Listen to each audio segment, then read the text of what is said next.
বন্ধুরা, আজকের এই ছোট্ট ভিডিওতে কথা বলবো সেট্রিলেক মাইল্ড সলিউশন এই ওষুধটা নিয়ে।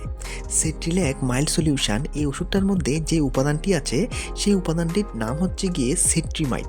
এটা হচ্ছে গিয়ে সেট্রিমাইড সলিউশন 5% ওয়েট বাই ভলিউম। আর এই সেট্রিলেক মাইল্ড সলিউশন ওষুধটা মার্কেটিং করে মিনারেরি ইন্ডিয়া প্রাইভেট লিমিটেড এই কোম্পানি। আর মনে রাখবেন এই ওষুধটা শুধুমাত্র এক্সটার্নাল ইউজের জন্যই ব্যবহৃত হয়, এটা কিন্তু ইন্টারনালি নেওয়া হয় না।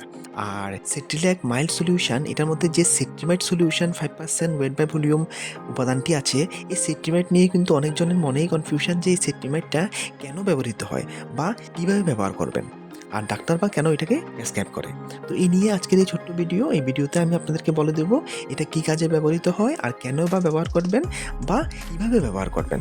এটা মেনলি ব্যবহৃত হয় অ্যান্টিসেপটিক হিসাবে আর ড্যান্ড্রফের জন্য। তো অ্যান্টিসেপটিক হিসাবে আপনি কীভাবে ব্যবহার করবেন, এটাকে ডাইলিউট করতে হবে। এটাকে ডাইলিউট করে 0.5% টু 1% তৈরি করতে হবে। সেটা আপনি কিভাবে করবেন, এটাকে 10 থেকে 5 ভাগ জলের সঙ্গে মিক্স করলেই কিন্তু হয়ে যাবে। যদি আপনি 1 ml ওষুধ নেন আর এটা 10 ml জলের সঙ্গে মিক্স করেন তাহলে এটা তৈরি হয়ে যাবে 0.5%।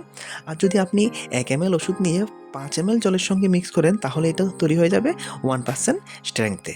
তখন এটা দিয়ে আপনি যে কোনো ক্ষত বা পোড়া জায়গার স্থান বা চামড়ার মধ্যে যদি কোনো ফুসকুড়ি উঠে বা র্যাশেস উঠে ওগুলিকে আপনি ওয়াশ করতে পারবেন বা ক্লিন করতে পারবেন, ঠিক আছে। আর দ্বিতীয়ত হচ্ছে গিয়ে ড্যান্ড্রফের জন্য আপনি কিভাবে এটা ব্যবহার করবেন, তার জন্য এটাকে ডাইলিউট করতে হবে স্ট্রেংথ অফ 3%। আর সেটা আপনি কিভাবে করবেন, 1:1 অনুপাতে।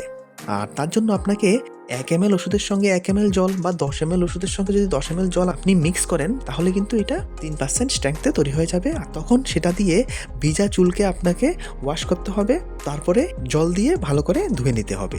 এভাবেই কিন্তু ড্যান্ড্রফের জন্য এটা ব্যবহৃত হয়।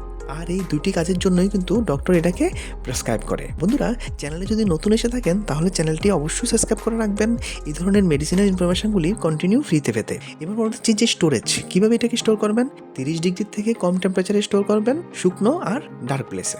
আর মনে রাখবেন একটা সতর্কতাবার্তা আছে, সেটা হচ্ছে গিয়ে কোনোভাবে যাতে এটা চোখের কন্টাক্টে না যায়। কোনোভাবে যদি চোখের ভিতরে চলে যায় তাহলে ঠান্ডা জল দিয়ে ভালো করে চোখকে ধুবেন বা চোখের মধ্যে ঠান্ডা জল দিবেন, আর তারপরে ডক্টর অবশ্যই দেখাবেন। ঠিক আছে বন্ধুরা, এই ভিডিওতে অতটুকুই। যদি কোনো ধরনের কনফিউশন থাকে কমেন্টে অবশ্যই জানাবেন। আর ইনফরমেশনগুলি ভালো লাগলে ভিডিওটিকে একটি লাইক অবশ্যই দেবেন। ভিডিওটি দেখার জন্য অসংখ্য ধন্যবাদ।